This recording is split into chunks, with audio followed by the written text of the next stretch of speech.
با تو یه حالی دارم بد غریبه، حرفات شعر نوعه، تو چشات یه مثنوی معنویه، خندهات منو کنده رو زمین، یه حسی بهم گفت این دختر دلترینه. شبا با فکرت میخوابم، صبح میشم با فکرت بیدار، یه روز اگه بخوای بری فکرش بد میگم. تو اومدی آب شد یخ دلم، گفتم لق همه بدبختی ها، لعنت به هرچی فاصله است، دستامو بگیر باز بام برقص. نبینم پژمرده ای گل ناز من، فرق دارن اون چشم واسه من. نبینم اشکیم، نبینم رفتی، من طاقت ندارم دوری تو، هر کاری میکنم ببینم خوبی تو.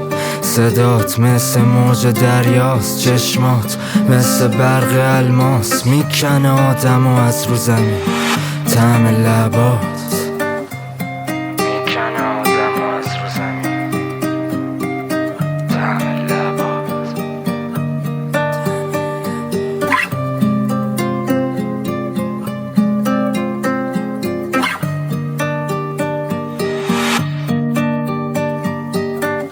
تو یهو از کجا پیدات شد؟ هرچی غم و قصه داشتم چشمات برد، بیا دست بذار رو سینم احساس کن، قلبم و فقط واس تو میتپه، باور نمی کنی بپرس از چشمام. خب نداری رقیب مقیب، بد جور خاطر تو میخوام عجیب غریب، یه جوری عاشقتم لنگش و شمم از پروانه ندید.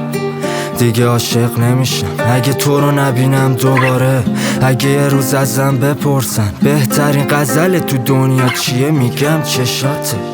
بود کل زندگیم خاکستری، تو پیدات شد و بهش رنگ تازه زدی، تو پیدات شد و پیدا شد تو زندگیم یه حال عجیب که دوستش دارم، میسازم با بد و خوبش با هم، با تو از مسیر لذت میبرم هر چقدرم دور راهم، با تو کوه ارادم.